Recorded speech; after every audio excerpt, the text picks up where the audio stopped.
Hello, dear. Since we have discussed two homebound characters in the last few weeks, I feel it might be nice to explain exactly what the homebound races are. So please enjoy this little adventure into the world of the mad. Overview: the homebound races, a collective also referred to as the mad community or the rainbow courts, represent a sprawling tapestry of magical beings, each with a unique and vital function within their respective courts. These courts, while diverse, are unified by a set of unspoken laws known as the right and proper. However, the interpretation of these laws varies significantly, leading to distinct court cultures. The fundamental principles of these laws are rooted in their homeland, a realm simply named home. To grasp the essence of this group, one might draw parallels to the narrative of Alice in Wonderland. While often perceived as a mere children's tale, in my reality, the Carroll family were ancient weavers of worlds, using their storytelling prowess to bring realms like home into existence.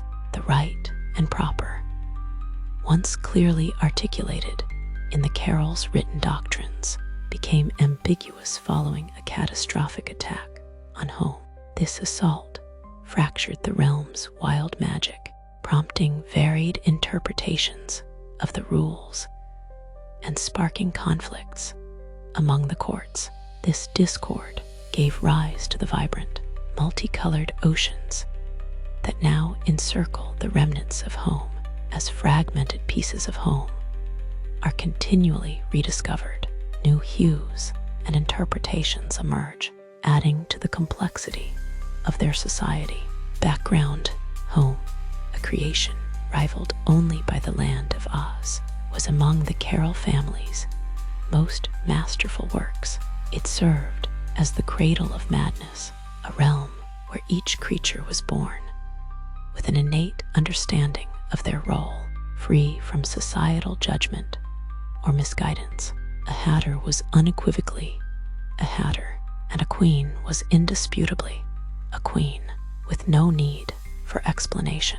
When interdimensional portals to the world of man opened, the mad eagerly sought to share their unique form of happiness. Unfortunately, other races found their unrestrained freedom unsettling. Their circular, rhyming speech and apparent lack of seriousness were perceived as disconcerting. The mad's attempts to comprehend these more rigid races only led to increased confusion and alienation. Their flexible, negotiable rules clashed sharply with stricter, more conventional norms. Despite this cultural divide, the mad endeavored to avoid resentment, recognizing that difference did not equate to wrongness. To bridge this communication gap, a hybrid language called nonsense was developed. This linguistic innovation combined typical sentence structure with the mad's distinctive dialect, facilitating clearer understanding and demonstrating their capacity for seriousness and care. This breakthrough fostered the formation of a community around the homebound races, aptly named the Mad Community. However, some individuals remained stubbornly unwilling to understand, demanding that the Carroll family eradicate home and its inhabitants. Lewis Carroll, a founder who had embraced the Hatter race, vehemently refused, asserting that these beings were now living entities, not mere figments of stories. This refusal incited the mob, leading to the formation of the organization Magic Against Madness. This organization propagated widespread hysteria, claiming that the mad brainwashed outsiders using wild magic And that nonsense was a malevolent curse. They fabricated stories of theft and murder, purportedly concealed by magical means. As their numbers swelled, they launched a devastating attack on home, destroying everything in their path.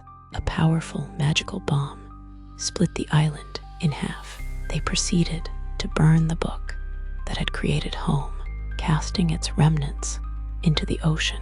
The damage was irreparable, with the life-giving ink of home leaking into the surrounding waters, transforming them into a spectrum of colors. When inhabitants of Earth finally managed to reach home, they found it fragmented, with only 2 safe zones, areas with white and red waters. They sought answers from their creators, but the destruction of the book left them without guidance. Explanation of quartz. White quartz formed in the aftermath of the calamity. These quartz embody the grace and elegance of the former home. They believe that maintaining formality and civilized behavior is the true interpretation of the right and proper. They are strict and ostracize those who display improper manners or insensitivity. However, they are welcoming and generous to those who are polite, kind, and civil, rarely engaging in acts of violence. Red quartz, the antithesis of the white quartz, they honor their fallen comrades by rebelling against societal norms, seeking vengeance against both their enemies and the white quartz. They are loud and aggressive, with unique practices such as the Queen's off with their head executions, a harmless form of venting that removes the person's head harmlessly. The removed head can be placed back on the shoulders of the person, and in the meantime, they can see through their severed head. This method is often utilized for spying. The Hatter's painting the roses attack shows their protective yet chaotic nature. While manic and volatile, they are capable of showing kindness to those who reciprocate, though angering them is highly ill-advised. Black quartz. When Orion, the fallen god of madness, regained his senses, he initiated the restoration of home, creating new quartz. One of these quartz, gifted to Nosferatu, the god of old blood vampires, led to the emergence of 2 variants, vampiric and non-vampiric. The non-vampiric quartz are known for their reckless and bloodthirsty behavior, while the vampiric quartz are more calculating and organized, operating like criminal syndicates. Blue quartz, Orion's personal court. It revolves around his obsessive personality. Members tend to fixate on specific interests, with the court providing assistance to help them move on. They are friendly and welcoming, particularly to those who share their current obsessions. Cyber Court, founded by Aurora, one of 4 demigod pseudo-siblings that attached themselves to home in order to anchor their soul. This court prioritizes intelligence and community.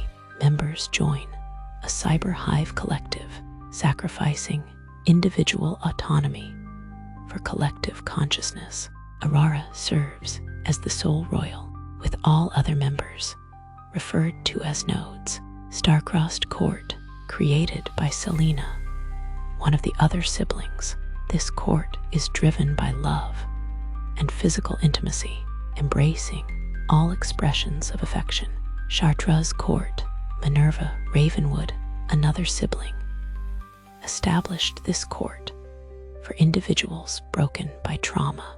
Members undergo a unique form of transformative madness, often gaining primal abilities based on trauma or personality. Saffron Court, Claire Rook, the final sibling founded this court to provide support and healing for those damaged by trauma. The court works towards healing and recovery through a strong support network.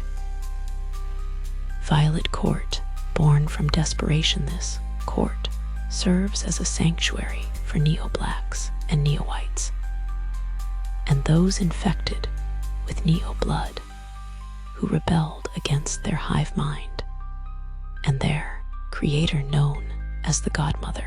Now they aid lost souls and retrieve lost items and people from the mists. Court positions.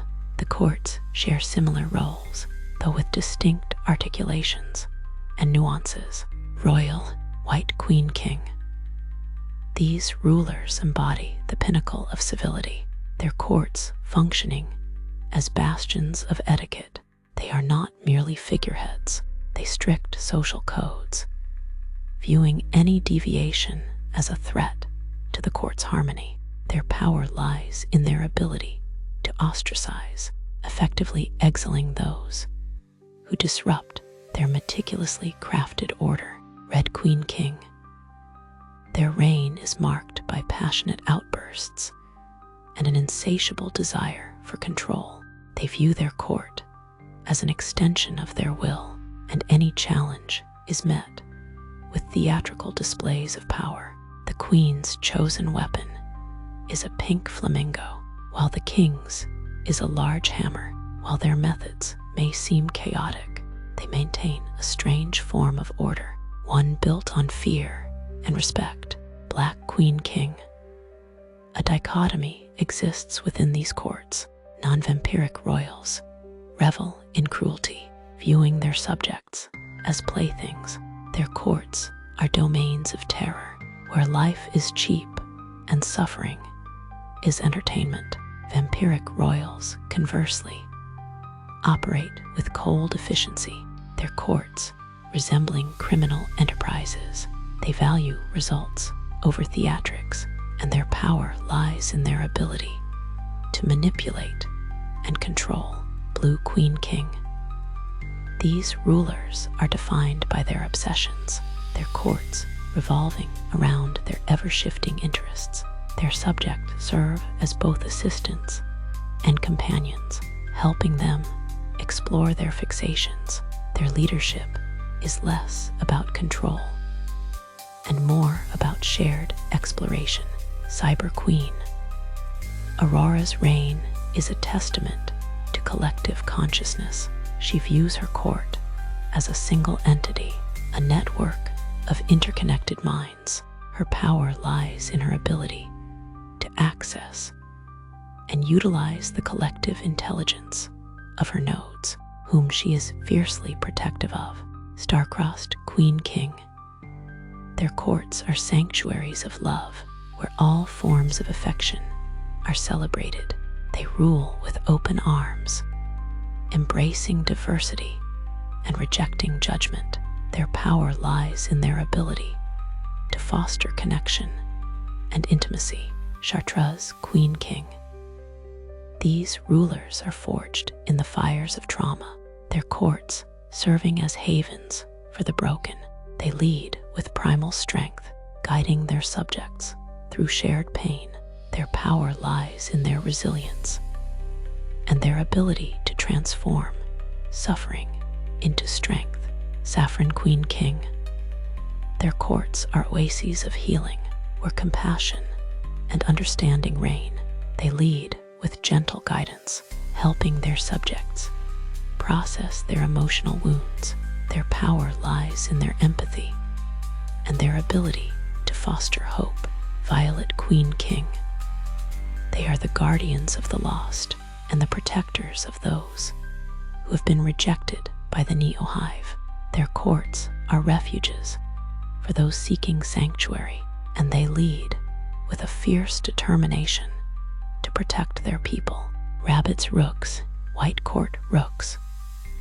These enhanced Alices are the embodiment of efficiency, their augmented abilities, allowing them to serve their royals with unparalleled speed and precision. They are the silent guardians of the white quartz. Their loyalty, unwavering. White rabbits. Their rabbit holes are gateways to anywhere, making them invaluable assistants. They are the eyes and ears of the red quartz. Their ability to traverse space, making them indispensable. They tend to have a nervous or neurotic nature due to their violent and aggressive royals. They are destined to be gifted or to find a gold pocket watch with their name on it. This is set to the rhythm of their daily life. Black rabbits, though possessing the same abilities as their white rabbit counterparts, they operate on a system of quid pro quo, their services coming at a price. They are the merchants of the black quartz, their knowledge and abilities traded for favors and influence. Gray rabbits, they are the stabilizers of the blue quartz, their psychic abilities helping their royals maintain balance. They are the calm in the storm, their presence a soothing balm to the ever-shifting tides of obsession. Cyber court rabbit, grand nodes. They serve as advisors, their insights and perspectives valued by Aurora. They are the voices of reason within the collective mind. Star-crossed rabbits. They are the facilitators of intimacy, their abilities used to enhance connection and pleasure. They are the cupids of the star-crossed courts, their presence a celebration of love. Chartreuse rabbits. They are the feral guides of the Chartreuse courts, their primal instincts mirroring the savage nature of their environment. They are the wild cards, their unpredictable behavior a reflection of their untamed spirits. Saffron rabbits. They are the confidants of the saffron courts, their empathy and understanding, providing solace to those in pain. They are the healers, their presence a source of comfort and support. Violet rabbits. They are the shields of the violet court, their abilities used to protect their royals from the Neo-Hive. They are the defenders of the lost, their loyalty unwavering. Hatter across all courts. The Hatter's core role is protection, but their methods and intensity vary based on the court's nature. They are the swords and shields of their courts, their loyalty unwavering. Hare, March Hare, Wonder Under. They are the companions of the Hatter, their presence a source of levity and distraction. The white quartz version of the March Hare is a calm source of fun, and the under version is a chaotic force of nature. November Hare. They are the enforcers of the black quartz, their strength and ferocity a reflection of their environment. They are the shadows, their presence a constant reminder of the quartz's dark nature. Blue Hare. They are the balancers of the blue quartz, their presence a calming influence on the ever-shifting tides of obsession. They are the anchors, their presence a source of stability. Cyber Hare. They are the recruiters of the cyber court, their enthusiasm and charisma drawing in new nodes. They are the messengers of the collective mind. Star-crossed Hare. They are the facilitators of intimacy, their presence a celebration of love and connection. They are the companions of the heart. Chartreuse Hare. They are the wild cards of the Chartreuse courts, their primal instincts mirroring the savage nature of their environment. They are the untamed spirits. Saffron Hare. They are the confidants of the saffron courts, their empathy and understanding providing solace to those in pain. They are the companions of the soul. Violet Hare. They help to regulate the magic consumption of their Hatter. Dormouse. They are the observers, their feigned sleep allowing them to gather information. In the black courts, they are the spies, their knowledge a valuable asset. Jabberwock, they are the guardians. Their unpredictable nature, a deterrent to threats. Their behavior is influenced by the court's overall temperament. Their ferocity, a reflection of their environment. The white courts refuse them, however, citing their unpredictable nature and violent tendencies as a danger to their harmony. They are often seen in the company of butterflies as they soothe the Jabberwock's chaotic thoughts. They are policed by the Hatter when within a court, the Hatter engaging in regular battles with them to help them vent, this allowing them to think more clearly and deters irrational, impulsive actions. Butterfly, they are the healers. Their presence a source of comfort and clarity. They are the mediators.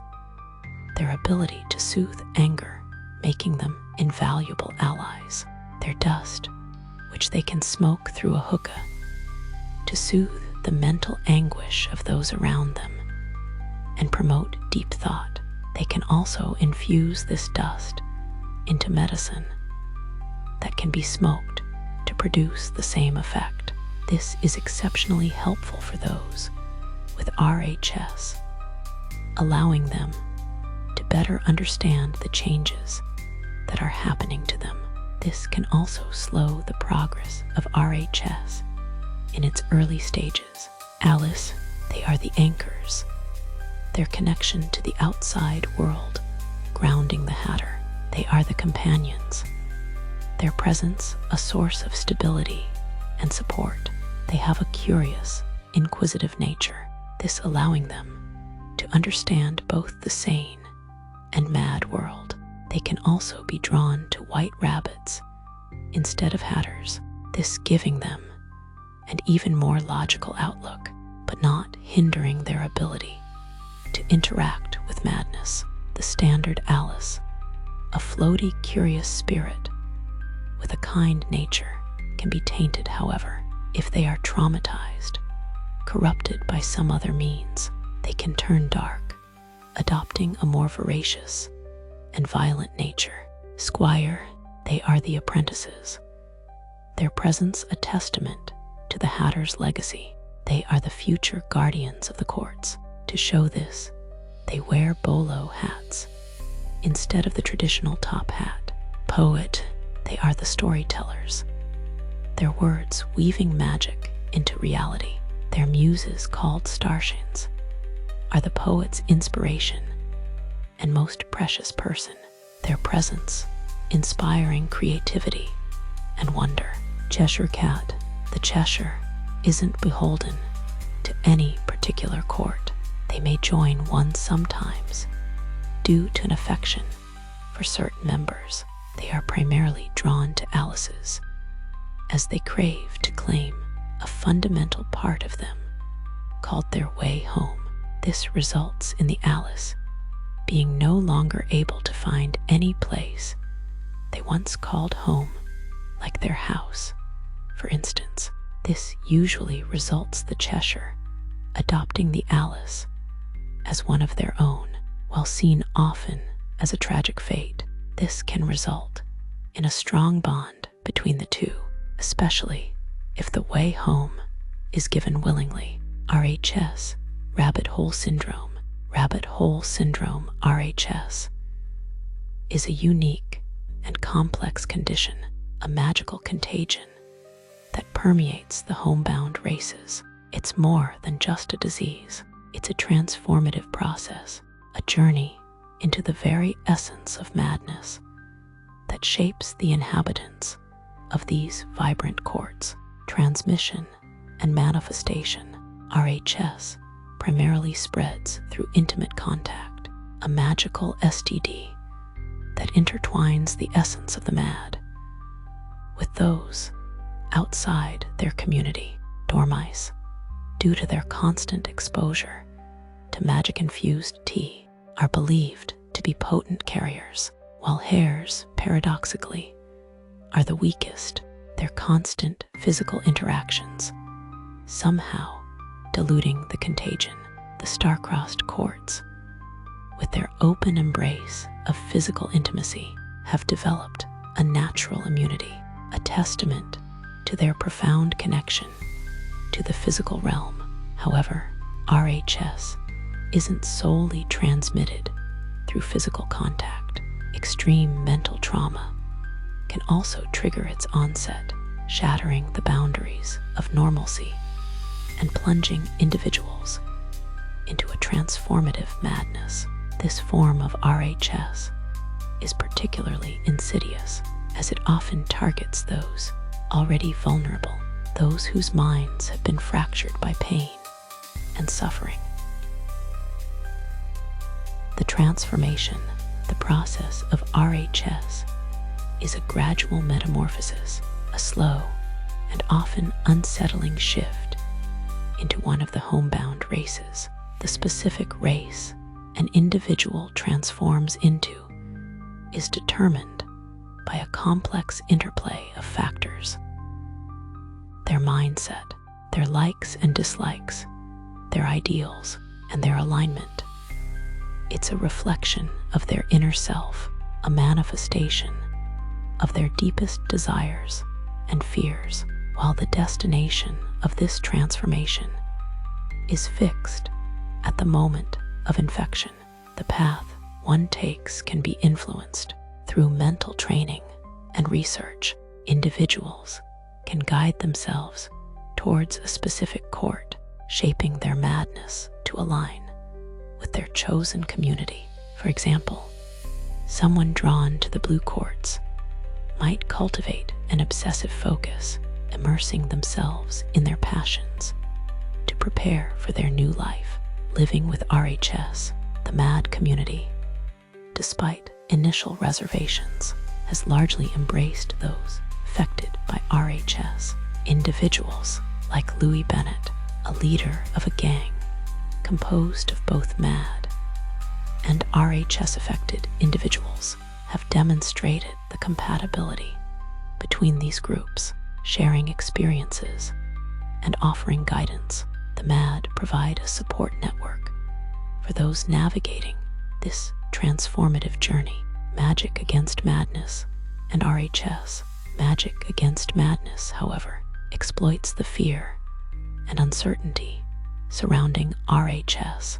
They have established treatment facilities, falsely claiming to offer cures. In reality, these facilities are torture chambers designed to cure individuals by breaking their spirits and suppressing their madness.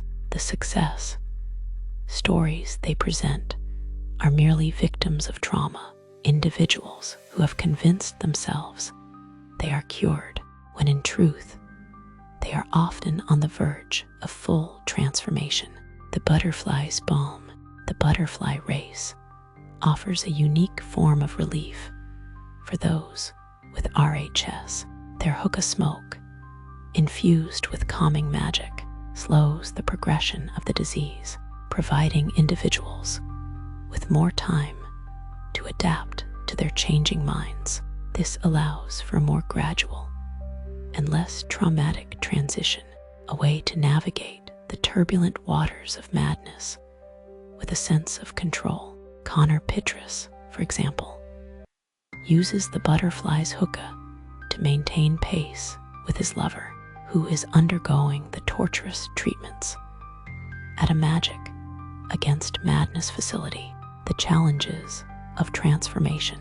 Each homebound race presents its own unique challenges and adaptations. For those undergoing RHS, the changes can be physical, mental, and emotional. A complete overhaul of one's being. The MAD community's acceptance and support are vital for those navigating this transformation, providing a sense of belonging and understanding in a world that often views madness with fear and suspicion. Magic Against Madness. Magic Against Madness is a shadowy organization that emerged early in Primeverse 2, a realm where the homebound races found themselves increasingly intertwined. with other worlds. While their presence was initially subtle, their influence grew exponentially. In Primeverse 2, Fair Silver Seed, coinciding with the rise of Rabbit Hole Syndrome, RHS, this timing suggests a calculated exploitation of fear and prejudice, a deliberate strategy to solidify their power. Origins and ideology. The origins of magic against madness are shrouded in mystery, but their ideology is clear. The eradication of the mad community. They view the homebound races as an aberration, a chaotic force that threatens the stability of their perceived perfect world. This belief system is rooted in fear, a deep-seated aversion to anything that deviates from their rigid norms. Methods of oppression. Magic against madness employs a variety of tactics to achieve their goals, ranging from subtle propaganda to overt acts of violence. They are masters of manipulation, weaving narratives of fear and misinformation to turn public opinion against the mad. Propaganda and fear-mongering. They spread lies and distortions, painting the homebound races as dangerous and unpredictable. RHS, in particular, has become a potent tool for their propaganda, allowing them to portray the mad as a contagion that must be contained. Destruction and violence. They are believed to be responsible for the destruction of home, using weapons specifically designed to destabilize the realm's magical fabric. The Order Grenade, a device that erodes anything infused with muchness. Home's equivalent of mana is a testament to their destructive capabilities. Torture and treatment centers. They have established treatment facilities under the guise of curing RHS. In reality, these centers are places of torture where individuals are subjected to cruel and inhumane treatments designed to break their spirits. The goal is not to cure, but to extinguish the very essence of madness. Exploitation of authority. They often work within established systems of power, influencing governments and law enforcement to further their agenda. This allows them to operate with a veneer of legitimacy, making it difficult to challenge their actions.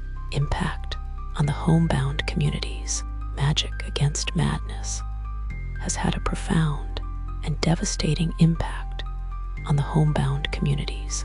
Their actions have sown discord and mistrust, fracturing the fragile alliances between the various courts.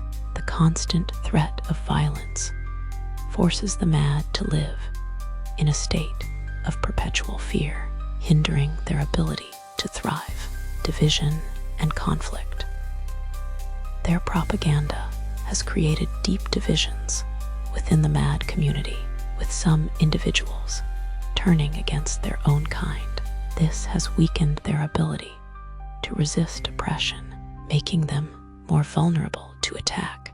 Loss of trust. The constant threat of betrayal has eroded trust within the mad community. This has made it difficult to form alliances and coordinate resistance against magic, against madness. Psychological warfare. The fear and uncertainty generated by magic against madness has taken a heavy toll on the mental well-being of the mad. This has led to increased instances of paranoia, anxiety, and depression. Suppression of magic. The Order grenades that they use leave scars on the magical fabric of home. This has weakened the mad's connection to their magic, making them less able to defend themselves. Resistance and resilience. Despite the overwhelming odds, the homebound communities have not given in to despair. They continue to resist, finding strength in their diversity and unity. Individuals like Louis Bennett, who leads a gang of MAD and RHS-affected individuals, exemplify this resilience. They are a testament to the indomitable spirit of the MAD, a refusal to be defined by fear and oppression. That's all you need to know about the homebound races. I hope this helps you understand people like Tabby and Paige better. I really enjoyed our time together. Please come back anytime to hear about more interesting topics.